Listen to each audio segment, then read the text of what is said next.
মোবাইলের মাধ্যমে কন্ট্রোল করে আমরা যে কোনো জায়গায় আগুনটাকে নিভাইতে পারবো। আমরা এটা সৃষ্টি করেছি শহর এলাকা বা উরবান এরিয়াস এর জন্য। যখন অগ্নি দুর্ঘটনা ঘটে আমাদের যে দমকল বাহিনীরা আছেন তারা সেখানে পৌঁছে যেতে পারে না। এ কারণে আমরা এই প্রজেক্টটি তৈরি করেছি যেন আমরা ওই অভ্যন্তরের যেসব আগুনগুলো আছে এগুলো নিভাইতে পারি। এরপর আমাদের advanced radar system under 10 centimetre ধরার কারণে এখানে হচ্ছে আমাদের অঞ্চলে দেখাচ্ছে যে আমাদের এখানে শত্রু আছে। এই রাডারটা স্বল্প খরচে তৈরি করে আমাদের যে বাংলাদেশের ডিফেন্স সিস্টেমটা আছে আমরা এই ডিফেন্স সিস্টেমে কন্ট্রিবিউট করতে পারবো। ভূমিকম্পের সময় প্রাণ হারার যে সংখ্যাটা এটাকে কমিয়ে আনার জন্য আমাদের এই বেস্ট প্রজেক্টটি আর্থকোয়েক বেড। পানির অভাবে বা পানি অতিরিক্ত হওয়ার কারণে গাছ অনেক সময় মারা যায়। এ কারণে আমরা এই অটোমেশনটা তৈরি করেছি ড্রিপ ইরিগেশন সিস্টেম। আমরা জানি শহর এলাকাতে বিভিন্ন বড় বড় দালান কোঠাতে যখন অগ্নি দুর্ঘটনা ঘটে তখন হচ্ছে কি অভ্যন্তরীণ অগ্নি দুর্ঘটনাগুলোকে আমরা নির্বাপন করতে পারি না বা আমাদের যে দমকল বাহিনীরা আছেন তারা সেখানে পৌঁছে যেতে পারে না। সেক্ষেত্রে অনেক সময় ক্ষতি আরো বেড়ে যায়। এ কারণে আমরা এই প্রজেক্টটি তৈরি করেছি। আমাদের প্রজেক্টটি কাজ করবে সম্পূর্ণ ওয়্যারলেসলি ব্লুটুথের মাধ্যমে ফোন দ্বারা এবং হচ্ছে কি এটার হচ্ছে প্রিসাইজ কন্ট্রোল আছে। আমরা চাইলে এটাকে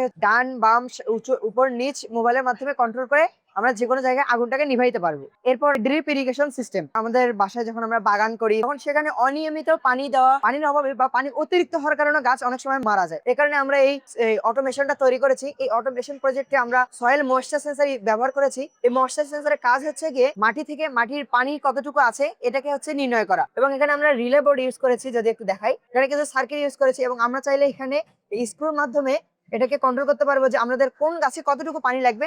যদি একটু দেখাইতে চাই, এখন এই জায়গাটা শুকনো আছে এই কারণে এখানে পানি ফেলছে। যখনই এটা ভিজে যাবে তখন এটা হচ্ছে আবার পানি একা একা বন্ধ করে দেবে। তো এটা ভবিষ্যতে হচ্ছে কি আপনার আমাদের এই জিনিসটাকে প্রিসাইজ এবং অটোমেশনটাকে এখানে নিয়ে আসা। অটোমেশনের মানে হচ্ছে কি যেন এটা স্বয়ংক্রিয়ভাবে নিজে নিজে পানি গ্রহণ করতে পারে। এরপর আমাদের অ্যাডভান্সড রাডার সিস্টেম। আমরা যদি একটু দেখাই, এখানে আমরা ডিসপ্লে দিয়েছি, ওলেড ডিসপ্লে, এবং এখানে হচ্ছে ডেভেলপমেন্ট বোর্ড ইউজ করেছি। রাডারের দুইটি অঞ্চল আছে। এই দুইটি অঞ্চলের মধ্যে একটি হচ্ছে কি 0 to 10 সেন্টিমিটার অঞ্চল এবং হচ্ছে কি 10 to 50 সেন্টিমিটার পর্যন্ত অঞ্চল।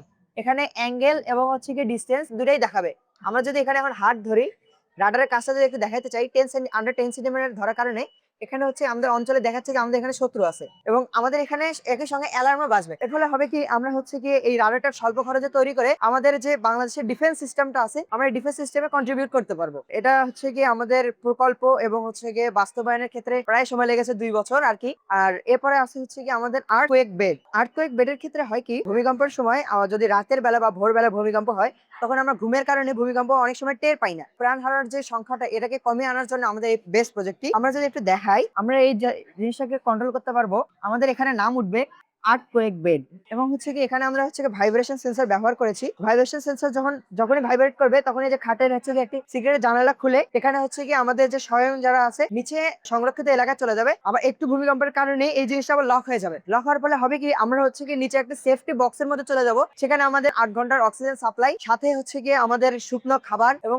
পানির ব্যবস্থা থাকবে। যার ফলে দেখা যাচ্ছে কি ভূমিকম্পের ফলে সেখানে যদি কোনো খাটের বক্সের মাঝে কেউ থাকে সে প্রায় আগামী 24 ঘন্টার মতো সার্ভাইভ করতে পারবে। সেখানে ইনবিল্ট তৈরি করতে সময় লেগেছে 3 দিন এবং এর রিসার্চ করতে সময় লেগেছে প্রায় 6 মাস। পড়াশোনাটাকে এবং আমাদের যেসব অত্যাধুনিক বা সৃজনশীল প্রকল্পগুলো যেগুলো তৈরি করেছি ব্যালেন্স করে ট্রাই করেছি যেন পড়াশোনার আমাদের ক্ষতিগ্রস্ত কম হয়। তা হচ্ছে গিয়ে আমাদের এই সময়টাকে আমরা ফেরত পাবো না। এই কারণে আমাদের এসব পার্টিসিপেশন এবং আমাদের এসব যেসব প্রজেক্ট আছে আমরা চাইলে এগুলোকে ভবিষ্যতে বড় পরিসর করে দেখাইতে পারবো, উন্নতশীল দেশগুলোর কাতারে নিয়ে যেতে পারবো।